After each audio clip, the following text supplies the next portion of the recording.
So, seeing as Halloween has just passed, and yes, that's why I didn't record any videos on Halloween because I was obviously busy. Also, apologies for my dog in the background, he's being a little special. But I was thinking we could watch some horror. Man, shut your...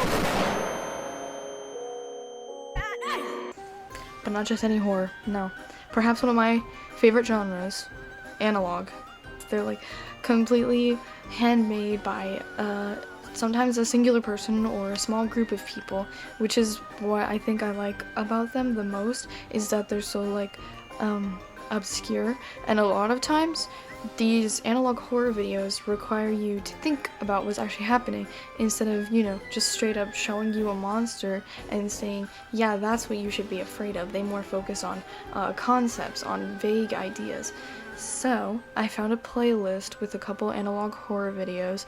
This playlist is titled Good Analog Horror. This first one that we're going to be watching is called Tape 003 Orientation Protocols Greylock, and it is from the channel Greylock, and I will have that linked down in the description so you can watch the video for yourself without me talking over it. This video is 7 minutes long, almost on the dot, so my freaking dogs.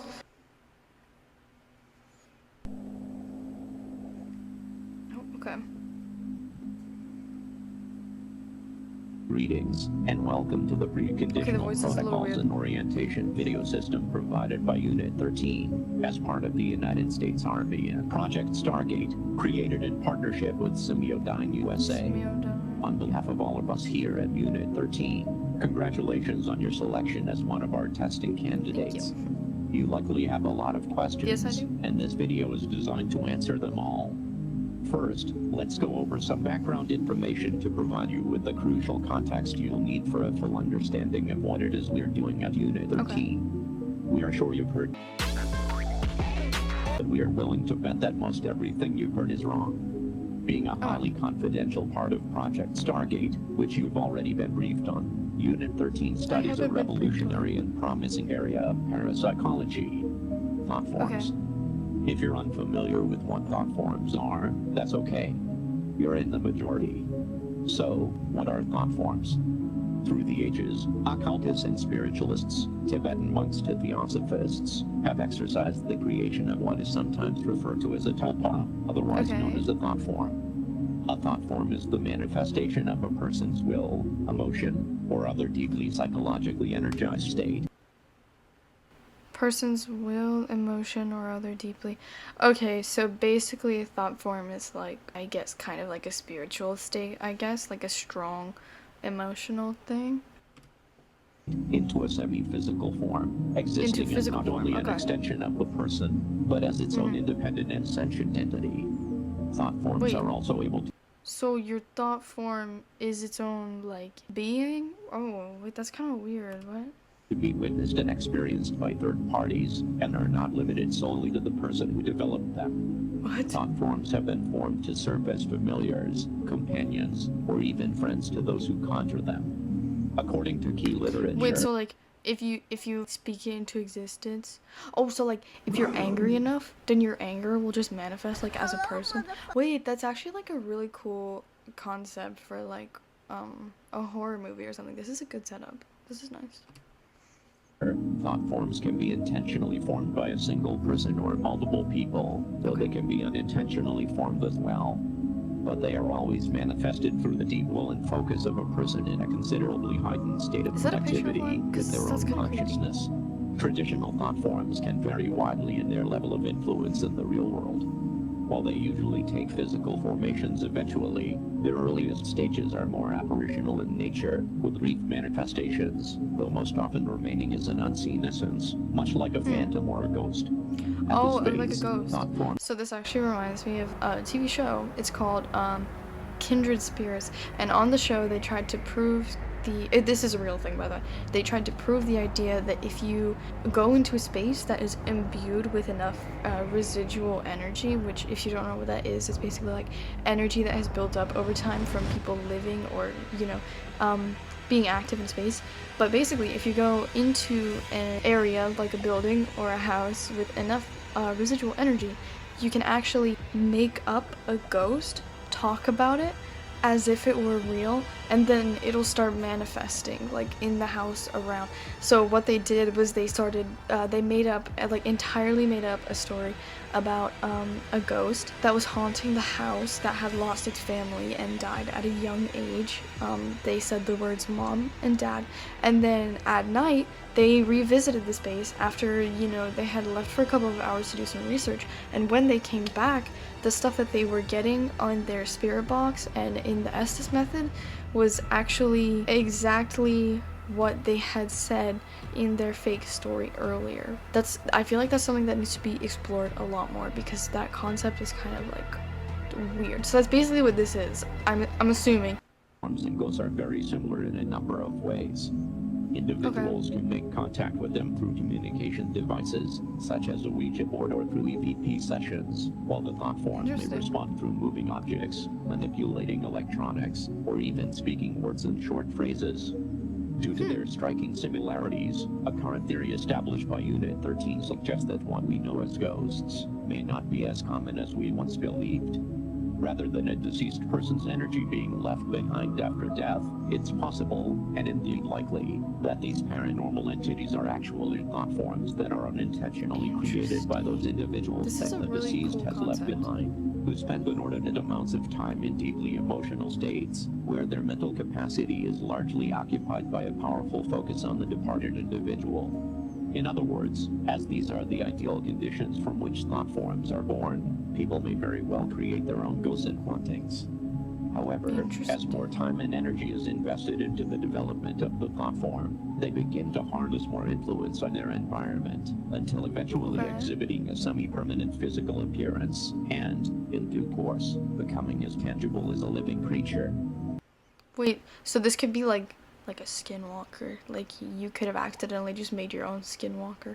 What if you, like, your thought form was so intense that you just made a copy of your dog, or like you made a copy of yourself and then just had to go to school for you and you could just stay at home? That'd be like cloning yourself, I think.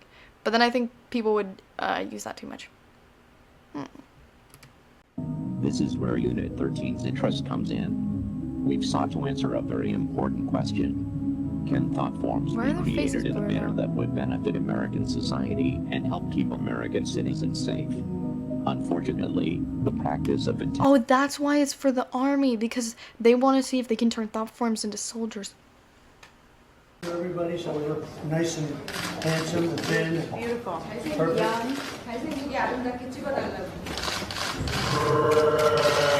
Originally creating a thought form by traditional methods would undoubtedly take years and years of devout mental training. So, Project Stargate has enlisted a world-renowned authority in thought forms, a man named Dr. Bernard Hayes, to oversee a number of the operations related to Unit 13's work. His participation has been invaluable and has brought fruitful results to the project.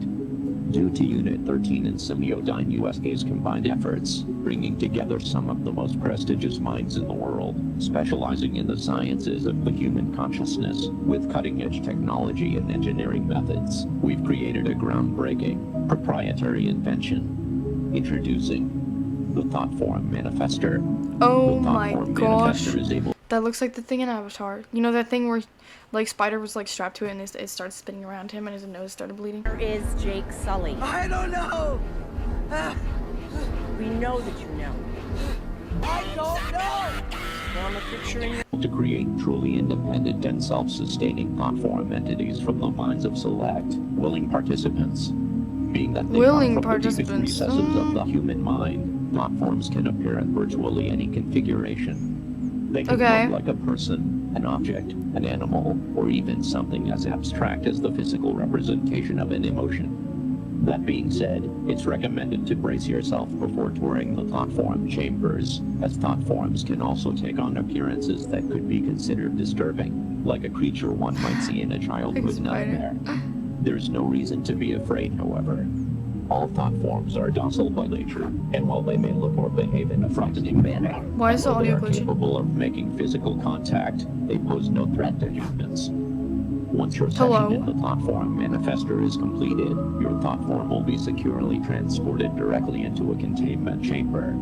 Thought forms are unable to pass through the barrier of manifestors and will not be capable of causing you any issues.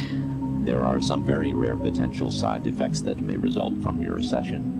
As These in side death? effects include increased tiredness, loss of balance, It's like those like medicine, the medicine ads, or at the end of it where they start listing all the potential side effects it may have. Just go through really quick. It's like an auctioneer, and then at the very end it says death.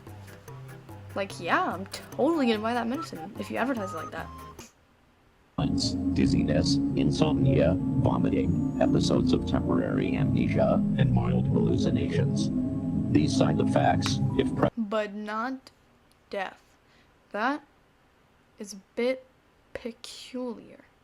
will clear up within 72 hours of your session and are simply signs of your brain recalibrating to the real world. It is recommended you refrain from driving or operating heavy machinery for 72 hours after your session, even if you experience no side effects. None of these side effects should cause you any alarm or overt stress, and former testing candidates who have experienced these side effects reported that they were very mild and merely a transient inconvenience. With all that out of the way, we are looking forward to your participation with Unit 13, and your time in the thought form manifester has been scheduled. However, there are several required mind exercises as a part of this video system that must be completed prior to your scheduled date in order to prime your consciousness and ensure the highest quality results. Please enter the video cassette labeled TF2, Waking Your Subconscious. TF2. Now, Oh, sorry. this is the end of this tape. Apologies. Okay, that one was really good. I like that. I like the concept of that. That is a very interesting thing to explore, and I feel like that's very, como se dice, a revolutionary. Like I said, reminds me. What the fuck? Reminds me very much of that Kindred Spirits episode. Very similar in concept, not similar in execution though. But that one wasn't really scary. I'm gonna be honest. It was good. It was good. Shout out to Greylock. It just wasn't scary. I like ones that like give me an uneasy feeling. Like ones that make me feel like Hereditary did. Longlegs did. Barbarian did. Okay, so those are actually like really scary examples.